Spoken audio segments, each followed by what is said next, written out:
What's happening, HT Nation? Hey, I know I haven't been doing this much in the last few months. I've been in convention season and it has been hectic. If you guys don't know, I hit basically a convention every weekend, Thursday, Friday, Saturday. I'm home with family on Sunday.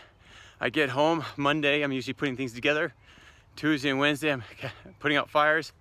And by Thursday, I'm out on the road again, going to the next convention. That's why I've been doing these videos all the time. And I'm sorry for that. I love doing these videos. I love spending time with you guys. So now I'm on vacation for 2 weeks around the 4th of July. And I'm gonna be doing this almost every day, hopefully. And I'll be able to record some for future use. And yeah, so this is my vacation in Idaho. I'm with family today. This morning I wanted to do a little walk by myself so I could get going. As you can see, I'm growing out a little bit of my beard. I don't know how long that will last because I'm still teaching classes, even from vacation. That's right. Even though I'm on vacation, I'm with family, I still have to get work done because I'm a business owner. And as a business owner, you're almost never without some sort of work. Now, as we go and as these things get bigger, my company gets bigger, I'll be able to have more people to run the whole thing. And at that point, yeah, I won't be on vacation doing work. I'll be on vacation enjoying vacation. Oh, I can't wait for those days. But until then, I'm here with you every day while I'm on vacation. And I'm still working. So if you ever need me, email me. Love to hear what you have to say. So we have a game design course that usually on Wednesdays we talk about. I could bring you through one of the courses, one of the exercises that we're doing that day. Game design course has been amazing. There's been a lot of interest, a lot of excitement. A lot of games have actually come from this, or at least the development of starting the games. I'm going to give you the hard truths. While I'm on vacation, I don't have the normal setting that I would have. I'm not showing you the weekly course. I'm going to give you the hard truths about game design. Okay, so I'm going to give you the bad news and then I'll give you the good news. Bad news is designing games is near impossible these days unless you got a great name. That's what people would say. I'll tell you the reasons why. Here are the facts. Last year, actually I think it might have been 2017. But whether it was 2017, 2018, the numbers are usually fairly even. And so the number of games that actually came out in 2017 or 18 was 3,200 and something. Let's just say 3,200 games that came out that were developed that year alone. You know, like 0.1% was actually made by big game names. The rest were made by individuals, independents. The problem with that is retail stores only carry about 200 games and probably 90% of them, 95, something like that, very high, at least 190 of them are probably old games that were not created that year before. So what happens to all these other games? Well, that is a question of today. What happens to those games? Well, a lot of them fail. A lot of them go on Kickstarter. And you know what Kickstarter is? It's a fundraiser online where you basically sell your goods, pre-sell your goods before they go out. And then they don't sell them in the game stores. They just sell them on Kickstarter, maybe put them on their website.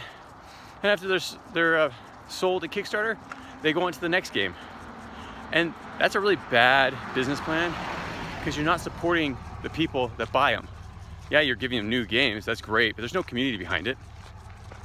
And because there's no community behind it, and because a lot of these companies just go under, you can't get behind most of these games that come out. Well, what if you're a game designer? A game designer in the middle of 3,200 games, you're not gonna be seen. If you're a small, at the time, no name designer, an indie designer. And so how do you get your name out? Yeah, you can go to conventions. Conventions are great. The conventioners would love to have you come over because even if your game is unsuccessful, they're successful because you're paying for a booth. So how do you make a game successful before it even begins? I'm going to give you the hint. And this is, if you're a game designer, if you're designing a game, it's worth $1 million. This is worth every penny that you will actually create. The secret is you have to create a community around your game before you even, well, design it, or at least produce it. So before you go to manufacturing, before you get it produced, you need to create a community around it. You need to figure out where your niche is, your niche, the people that will support you, your community that's around you. And I'm not talking about mom, dad, and your family. It has to be more than that. It has to be people in the community, in the gaming community, or people outside the gaming community who will buy your products. And not just buy your products this 1 year or support you on Kickstarter. I'm talking about people that will buy your games throughout time. So the game Historical Conquest, we started off with a Kickstarter. Great, we made $5 grand off it. We got it started. That was the money we needed to produce. We pledged us this great game. 6 years later, we're still going strong, and we're getting stronger every year. We're going into new things all the time. We're creating new games. So we created a community that could support us. And we didn't create the community, we actually grabbed onto a community that was already there. And that was the homeschooling community. Now, again, most games that are developed, they're not developed for education purposes. But we knew we had to get into education purposes, or education market. And the reason why we need to go in the education market is because were no really good educational games out there. And yes, now there are video games. Again, remember, this actually started 16 years ago when I developed Historical Conquest. But even before that, after that, my wife told me to put away the game, go get a real job. So it went on the shelf for 10 years, and then it came back. Well, when it came back, it was actually, it took a little while, but when I was bringing it back, I was like, okay, so who am I going to sell this to? If I'm really going to put all this money to developing it, getting this going, and then putting my life into it, my family's life into it, I need to figure out who was going to support me from here until 10, 20 years from now. And so one of my business partners, and actually funny enough, most of my business partners were actually homeschooling families, they said, you need to check out the homeschooling conventions. I said, homeschooling conventions, what are those? Just like any other convention out there. Gaming convention, toy conventions, there are homeschooling conventions. Now, the great thing about the homeschool conventions is while you go to a toy convention or a game convention, you're spending $2,000, $3,000 on a booth. At these homeschooling conventions, you're spending what? $300, $400, $500, and that's it to get into the exhibit. Now, when you go to a gaming convention or a toy convention, you are spending $2,000. You're competing against 2,000 other exhibitors, and you're all going after the same little pot of people. So that's a really horrible mix for spending $2 grand, $3 grand, and plus the cities that they're at. It's going to cost you another grand to get all your stuff there, to get some marketing, to get set up. So basically, altogether, it takes you about $5,000 to get into one of these gaming conventions or toy conventions, especially the New York Toy Convention. Oh, that was a bucket full of money. That was like a dump truck full of money.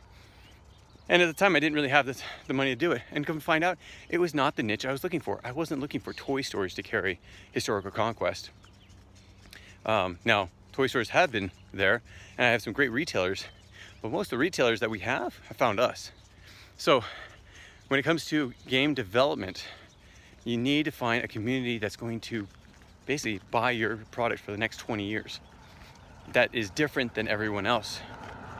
Because if it becomes, you're just saying, oh, I'm going to grab the gaming go to gaming conventions, or I'm going to use those that are already buying in the gaming industry, well, then you're competing against 3,000 other games every year. So in 3 years, you have 9,000 to 10,000 other games that have come out, and you're competing against every single one of them. Now, in this industry, homeschooling and the public schools and charter schools and private schools, you know how many games are out there? Probably about 2 dozen. 2 dozen games that I'm competing against, which is why I've become so successful. And I break, let's see, over 6 digits every year just trying to produce this game. Now, I went to one of the seminars on game development. So they were talking about how competitive it is in the gaming industry and how it's almost swamped, so that no one really should enter into this gaming convention. Now, this is a gaming seminar, so it's made by professionals. And of course, some might say that the professionals, the game designers, don't want competitors. They especially don't want 3,000 competitors every year. But here's the thing, that it was the stats that they told that were very telling. And one of the stats that they said is, if you are a game developer and you've sold 2,000 copies, you're doing very, very, very well. You sold 2,000 of your game, 2,000 copies of your game. I sell 5,000 a year minimum, and that was a few years ago. Now I'm selling, I don't know, 10,000 a year or so.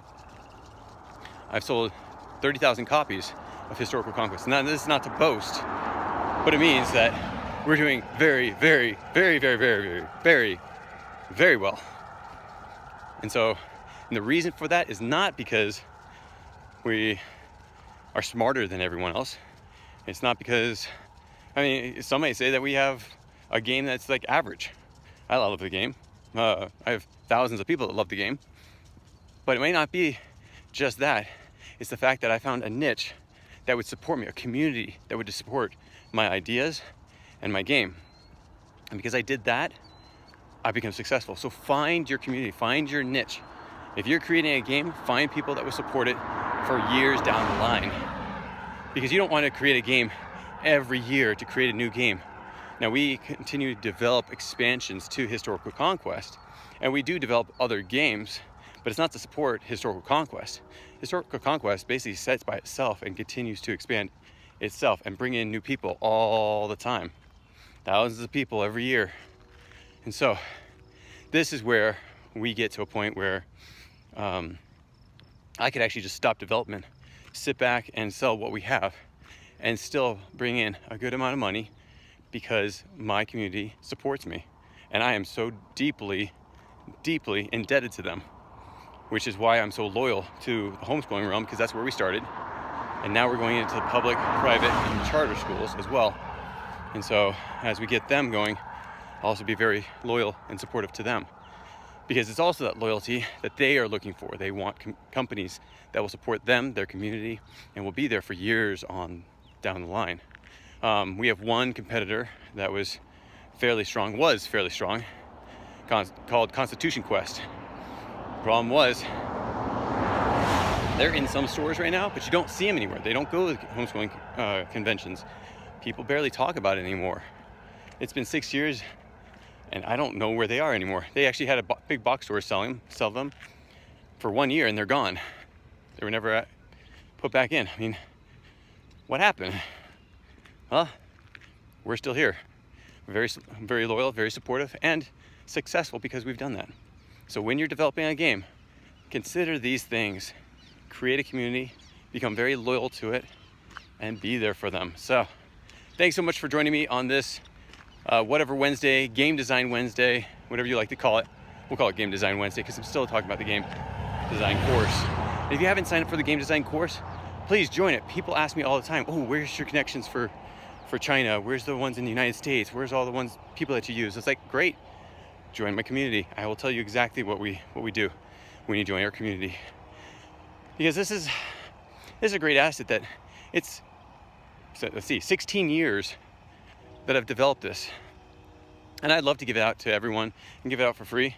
But you know what? It's not going to mean anything unless you put the time and the effort towards getting it. So go through the course. Develop your skills in game design. Most people think, oh, I'm a great game designer, but you've never gone through the steps to actually produce a well thought out, well qualified, and a game that will last forever. And that's what we do in the game design course. We want you to succeed. We want you to be part of a community that is thriving in game design in game design. So, and we tell you all the ins and outs of being a game designer, including tips like this. This is just a snippet of what we give you. So, join our course. Thanks guys for joining me on this walk. I'm gonna enjoy my vacation. So, until tomorrow or until the next video. Talk to you soon. Bye. If you have any comments or questions, add them to the comments below. Otherwise, we'll see you tomorrow actually. Take care. Bye.